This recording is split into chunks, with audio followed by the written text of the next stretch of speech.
So my name is Kari McInturff. I'm a special agent with the Federal Bureau of Investigation in the San Francisco field office.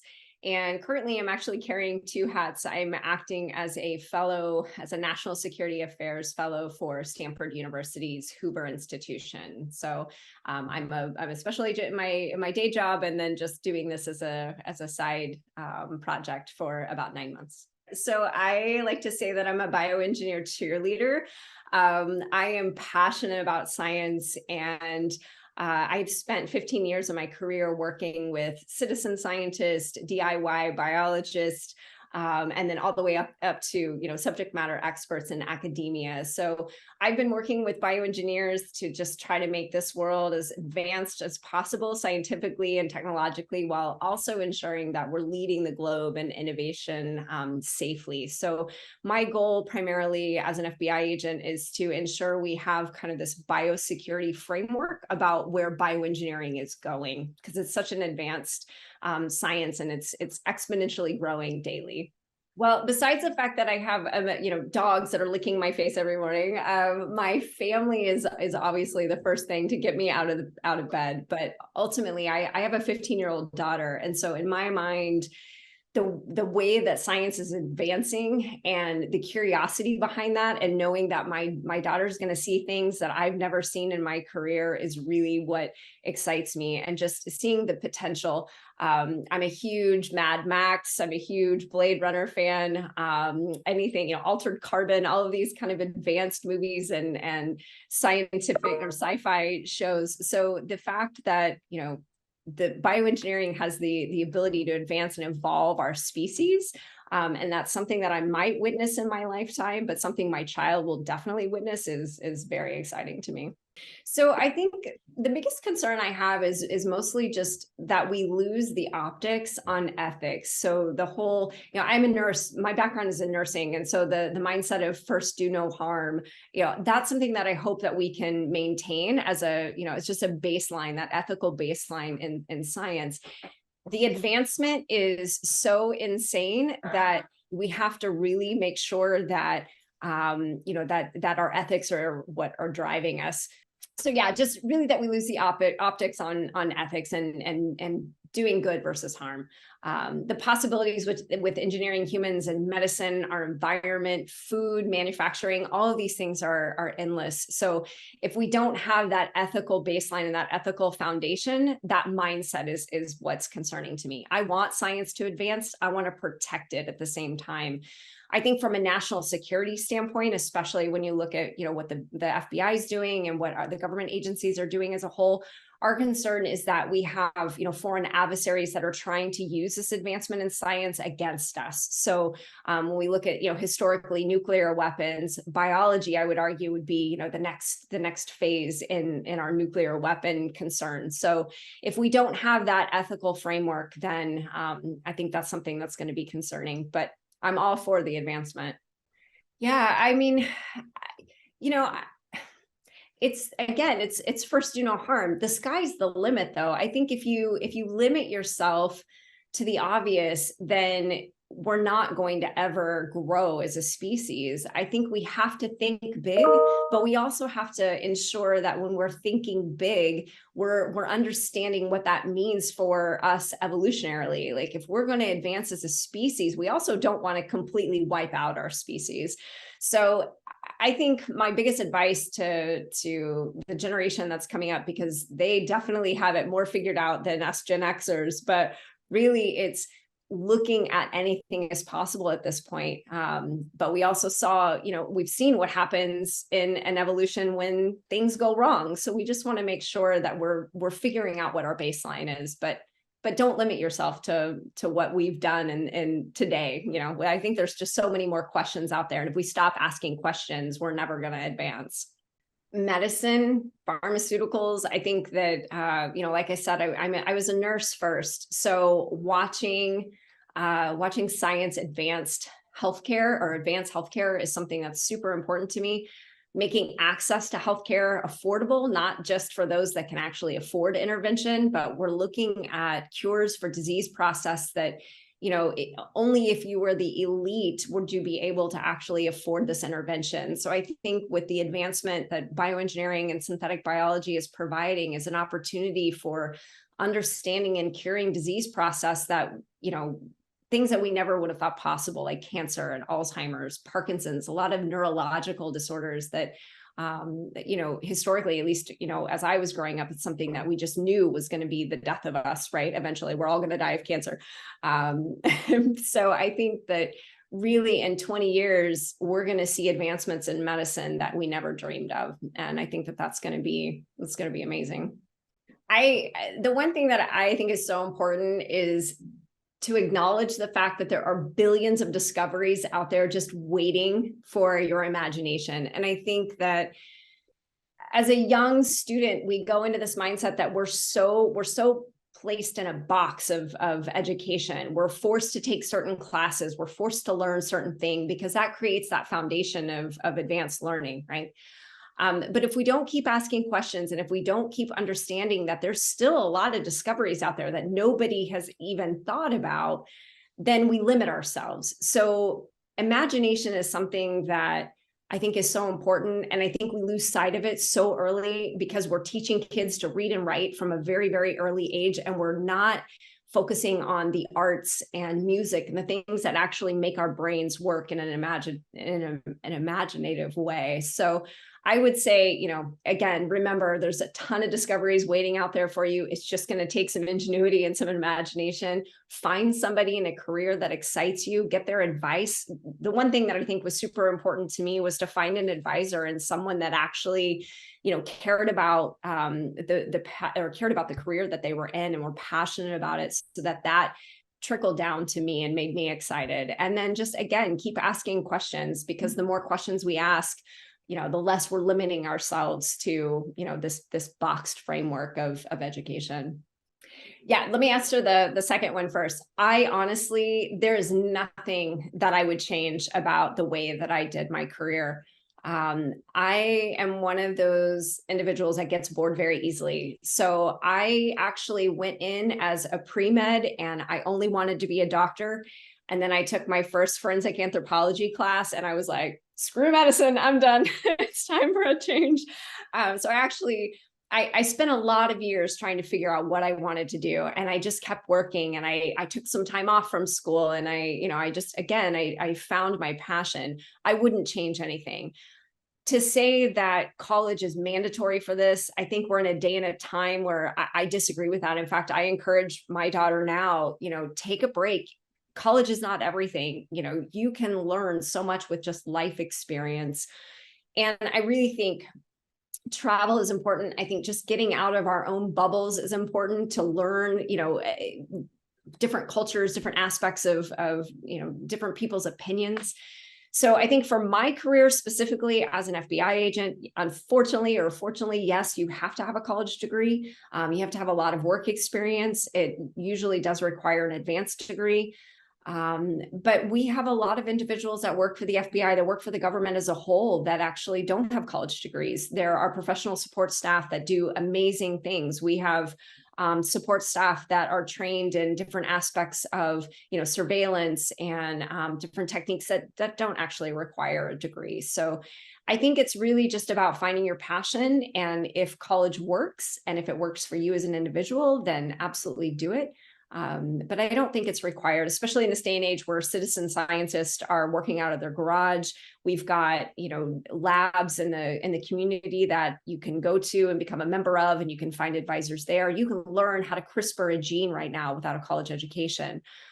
You can buy genetic engineering kits online that will teach you the things that, you spend hundreds of thousands of dollars in college to learn. So I think there's just very different aspects in science that 20 years ago, we didn't have access to. So I have seen high school students teaching adults how to CRISPR. I've seen young, like 18, 19-year-olds looking at genetically modifying bacteria to do anything. I mean, we can genetically engineer yeast now to make, certain pharmaceuticals. The citizen science labs are fantastic. They're an opportunity for people that either are into science or brand new into science. It gives them that kind of taste and feeling about what you can do to certain bacteria. Biomanufacturing is huge now. You have the aspect to genetically engineer a bacteria to extract lithium from ore to help the environment. We're using genetically modified, agriculture day to day. We're using just lost my brain of thought. Insulin. So pharmaceuticals, if you look at pharmaceuticals, they're making insulin in the citizen sciences labs with just bacteria. So I think the aspect of, our food supply, one of the, I can't remember which plant-based food product it was, but one of those started actually in a lab. So in a citizen science lab. So it's just the ability to go in at the ground level and the things that you can do just in your garage, let alone, an actual community lab is so crazy. So I love it.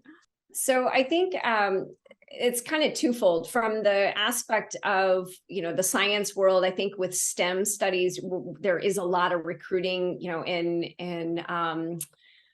for women more in the science realm. I've seen younger girls get, into science, whether it's through engineering or computer science, artificial intelligence, that kind of thing, coding. I've seen a lot more uptick in women doing that. As a woman in law enforcement, it's been very different, over it's been 15 years now, my career, it's definitely a boys' club. As a single mom, I had a really difficult time in the very beginning of my career, kind of, raising a kid at home and then also trying to compete in this, huge world of law enforcement that's very dominated by men. It's been a huge challenge, but I've seen a huge shift as well. In my experience, especially with the government, we have more women in leadership positions, which has been amazing. In the science labs, like I said, the actual girl that I was talking about, it's a female that's teaching, these adults how to CRISPR in a lab, and she's 18. And, I think there's just way more opportunity than there was, 20 years ago for women, for sure. I think that's why it's so important to find an advisor too. If I think some of my favorite leaders just over my career have been women, and not because I'm more prone to listening to women over men. I just think that it was the aspect of I identify with them more, and I've seen, their struggles, and I've witnessed my own struggles. So I hope that I can be that advisor then to a young woman coming into either this field or into science or whatever it is that she chooses. And I think a lot of times too, we focus on this whole gender role, right? And I know as a kid, I had people tell me, oh, you'll never be a doctor, you'll never be a lawyer, because that wasn't what Gen Xers did. It's like, even though we were kind of on the cusp of trying to get out and build those careers, there was still a standard of what we could or couldn't dream of, right? And I think that depending on where you grew up, I grew up in Midwest Missouri. So the aspect of having women in these high power roles, I didn't have those role models. So I had to really get out of Missouri and get out of my comfort zone before I started realizing that the world was my oyster. There was so much more that I could actually get involved in and learn. And I just really think that took, finding somebody that I connected with, having an advisor that could really encourage me, and finding people that I really looked up to and respected. So you're right. When I was in college, it was easy for me to, have those professors that I kind of lobbed onto and was able to get that guidance from. But again, I think that goes back to thinking outside your bubble and actually, in this day and age where social media is so prevalent, I mean, the aspect that you can follow somebody on social media that you respect and you look up to, and the ability to even just DM them, or, there are a lot of scientists out there that are famous that love that, right? Like, you have the option to just ask questions of them. If that's not even an opportunity, I think, again, it's about getting outside of your bubble and getting into your community. There are plenty of people in the community that are doing things that are phenomenal, and we just have to look for it. And I think sometimes we get so used to just being spoon-fed information that we don't take initiative to actually seek out those experiences. And so I think it's important to take that initiative and find somebody that you really do look up to, and it's worth just pinging them and giving them your story. I know, my dad said the other day, he's like, I have a high school student that's really interested in talking to you about the FBI. Would you talk to her? And I was like, of course I would. Like, I don't think that we're doing a good service by shutting people down. If we are, supposed to be advancing as a species and as a community, we're not doing any favors by not encouraging and by not leading. So the best thing we can do is to get out and mentor people and talk to them about our careers, or the aspect that there's so much out there that we don't even realize what kind of jobs there are. So wow. So I would like to say that this is all me, kind of, but I don't. I wish I could say this is all me. The one thing that I've been working on for 15 years, and the one thing that I really saw that was a gap, in biosecurity. So first, let me just talk about the aspect of biosecurity is so foreign to a lot of people. Especially in my organization, when you go in to talk to agents that have been in for maybe 15 or 20 years before they retire, and they have a military background or they have a law enforcement background, when you talk about the things that scare people the most, the first thing they're going to think of is like a nuclear weapon, right? Like that's terrifying for a country, and that's historically terrifying. When you talk about biology, half the time people are like, well, I can't even spell biology, let alone, understand the implications of why I should be concerned about it, right? So I spent a lot of time working with citizen scientists and academia to understand what are the implications of biology? What does that mean from a national security perspective? Why should the government be worried about that? And I think up until COVID, we were all kind of on this cheerleading, session of, we need to be watching out for biology. Everybody needs to understand that this has the potential to be probably worse than a nuclear weapon. And then COVID hit and everybody was like, uh-oh, why didn't we know about this? It's like, we've been talking about this forever, right? So in my casework, because I, like I said, in my normal day-to-day job, I'm a field agent. So I investigate national security cases. I look at foreign adversaries that are trying to, attack our national security. So what does that mean? When we look at biological weapons, historically, the United States has looked at, anthrax or ricin as a biological weapon. But because of synthetic biology and because of bioengineering, we're seeing advances in science that we never dreamed possible. Then when you add computer science to that, and you add artificial intelligence and machine learning, now we have a whole different ballgame when it comes to this biosecurity, right? So what I was looking at in the last probably 10 years is companies like 23andMe, Ancestry, all of these genetic companies that, although are very good and help us identify genetically what we're predisposed to for a disease process, there can be a flip side of that, right? So in the United States, we don't have any laws that protect our genetic information. So in science, we want to share that information when it comes to discoveries. We want to work globally with our other counterparts to make sure that, again, we're advancing science around the world. But we also have to be very careful in the United States about maintaining this economic power. We want to be the best, right? We want our country to come out with all the new discoveries because, America is the greatest country in the world, right? So how do we protect that? So one of the things we've been looking at from a national security perspective, from the FBI, but also looking within academia, is how do you protect genetic information, and what does that look like? The United States doesn't have a legislation right now to protect human genetic information. So when you go do these tests like 23andMe or Ancestry, they get sequenced in another country, and that country then has access to that genetic information. So that doesn't necessarily mean that they're going to identify you individually, Eric, as you're the person that this genetic information comes in.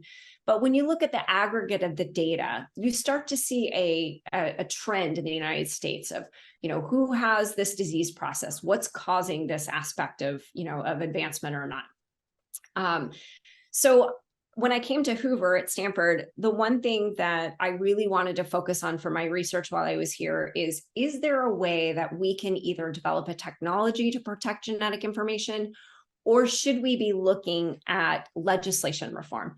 The FBI is not a regulatory agency. We're not like the FDA. We're not going to come into a scientist and say, you know, we want to put regulation on your science. You can't share this information because it's a threat to national security, right? So I've spent years trying to encourage scientists. That's not what I'm here to do. I'm here to learn because I need to know how we can protect our country, right? And protect that science that's coming out. So really looking at, is there a technology? Can we use blockchain? Is there some way to protect and code our own genetic information, whether it's human sequencing or whether it's, you know, a disease process, a new disease process that we've identified? How do we protect that while still advancing science?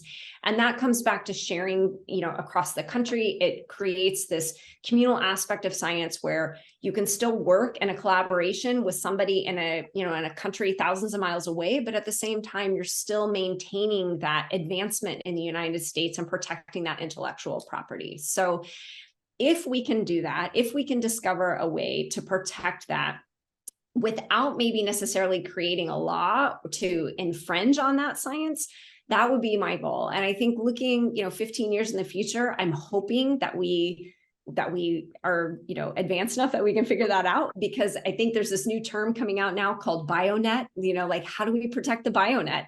We've looked at the internet for so long now we need to take that next step with biology and say, if we're not careful, we're going to lose that competitive edge. So how do we keep it here without actually regulating it and without creating, you know, more work for our scientists to create this advancement?